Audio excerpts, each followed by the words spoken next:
They were in recent years, but it has obviously been a long time since 1983. And they were preliminary to the passing of legislation. I don't know the answer to that. Well, I just want to point out something here as this House proceeds on this track. There are some of us here who feel that this country has drifted towards a version of a national security state. When the House begins to meet in secret on matters that relate to security prior to legislative acts, it raises questions about the Constitution of the United States. I know I'm familiar with my friend's awareness that the Constitution gives the Congress the ability to make its own rules. I also understand from the First Amendment that Congress wouldn't restrict any establishment of free speech. This is the citadel of free speech. This is the only place in America that someone can stand and say anything they want at any time and be free from any kind of a legal attack. Once we close that up, we're changing the nature of it at a time when this country's at war, when there's been questions raised about secret meetings and what was told with respect to torture, about secret meetings and what was told with respect to rendition, about secret meetings and what was told with respect to private corporations doing wiretapping. I just want the members of this House to incorporate that in their reflections when we proceed to approve an agreement for a secret meeting. I'd also like to state this, to just share my experience. And that is without referring to any content of any secret meeting I've been in, and I've been in a few at the beginning of my term in the House. I have found from my own experience, that secret meetings end up being occasions for the communication of information of at best dubious value.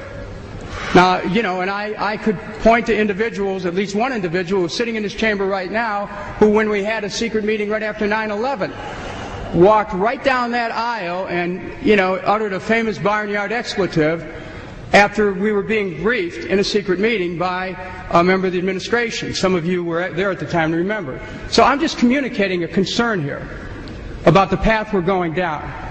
And, I can only do that. I will not attend that meeting. I will withdraw my objections, but I want to have my friends here know that we ought to be proceeding with the utmost caution in going into this direction. The gentleman withdraws his objection. Is there objection? I am not going to be attending such a session. I believe that it violates the spirit of this House, but I will withdraw my objection since my good friend feels that this is the path that he has to go. Thank you. Madam. Is there further objection? Reserving the right to object. The gentleman from Arizona. Would the leader yield for 2 questions? Yes. As I understand the situation, we're going to secure the chambers. Not only did members discuss new surveillance provisions, as was the publicly stated reason for the closed-door session, they also discussed 1. The imminent collapse of the U.S. economy to occur by September 2008. 2. The imminent collapse of U.S. federal government finances by February 2009. 3. The possibility of civil war inside the USA as a result of the collapse. 4. Advance roundups of insurgent U.S. citizens likely to move against the government. 5. The detention of those rounded up at Rex 84 FEMA camps constructed throughout the USA. 6. The possibility of retaliation against members of Congress for the collapses. 7. The location of safe facilities for members of Congress and their families to reside during expected massive civil unrest. 8. The necessary and unavoidable merger of the United States with Canada for its natural resources and with Mexico for its cheap labor pool. 9. The issuance of a new currency, the Amero, for all 3 nations as the proposed solution to the coming economic crisis. In the span of less than 4 months, gasoline prices will rise 500%. This has already begun. The prices of both food and shelter rise over 300%. Unemployment levels will reach over 40%. The savings of millions will evaporate overnight due to currency devaluation and bank failures. Unrest will begin in the larger cities first, then spreading out into the countryside. Strong and repressive laws are newly enacted as police and military forces spread throughout the country to counter all signs of growing rebellion. If you are an American hearing these words, you must understand this is happening now. It's not conspiracy theory. It is fact. We are in the midst of these cataclysmic human events. Let me explain to you the red, blue and yellow list. Red list. These people are the enemies of the state. They are the leaders of patriot groups, outspoken ministers, outspoken talk show hosts, community leaders, and bloggers who talk about the government. These people and their families will be dragged out of their homes in the middle of the night. They will be driven to a black unmarked helicopter waiting to fly them to FEMA detention camps to be killed immediately. This will take place approximately 2 weeks before martial law is enforced, shortly after the crash of the economy. Blue list. These are also enemies of the state, but are followers of the red list resistors. These people will be rounded up after martial law is in place, and will be taken to the FEMA detention centers and killed. I would guess that people such as you seeing this video are on this list. Yellow list. The sheep. These are citizens who know nothing about the truth behind the government and the New World Order and don't want to know. They are considered to be no threat at all and will be instructed how to behave and will most likely do whatever they are told. Unfortunately, there are too many of these to be effectively controlled, so many will be killed or starved. Those people on the yellow list who are not killed will be tagged with an RFID microchip 666 and released like sheep to be tracked and controlled. Wake up! We are all on a red, blue or yellow list somewhere. If you live near any FEMA facility, leave before it gets worse.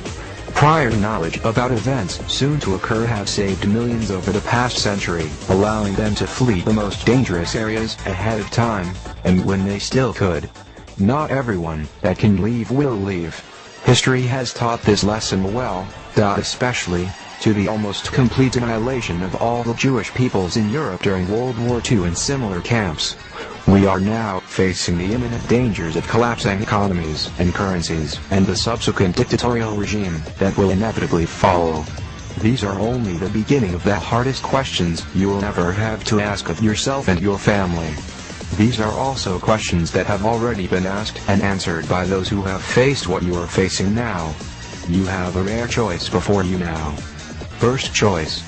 Keep living your lives in denial of the overwhelming evidence staring right at you and wait for them to come and take you and your family to the camps for systematic extermination. Second choice. Pack your things and get out of America while the borders are still open. Don't go to Canada or Mexico, because these countries will have the same fate as the USA. Leave the continent, and don't look back. History is repeating. What you forefathers did to the Indians, they will do now to you. America is a sinking ship. If you stay on this ship, you will go down with it, and drown. My personal advice, stay away from the UK. Do not believe foolishly that your government will allow this type of information to be made public much longer. And all the laws that have been passed since 9/11 gives you George Bush dictatorship. You better wake up. It's in your law. Let's see who's on the yellow list. It says, but are followers of the red list, folks. These people will be rounded up after martial law. What will happen to them?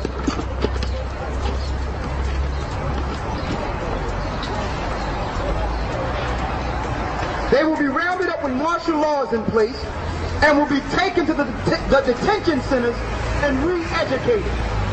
To those that are following what they call radical extremists, they're going to re-educate you. Here's a camp in the Midwest they'll be taking you to be re-educated. In some of your churches, your big cathedrals like Shane Baptist, What's the other one? E9 Baptist Deliverance. These are going to be temporary concentration camps for you. You think you're going there to praise the Lord? You're going in these places to be reprogrammed when it's time. Don't sleep. Don't sleep, brothers and sisters. There's a reason your pastors are not paying taxes. They're doing their civil duty for the government to keep you asleep. Let's see who's going to be on the yellow list. The yellow list, these are citizens who know nothing about the New World Order and don't want to know. That's the majority of the people. I don't want to hear about that stuff. It's scary. You people, they need you around. The people that don't care, don't know any better, think everything's going to be all right. You're asleep. It says right here, these are the citizens who know nothing about the New World Order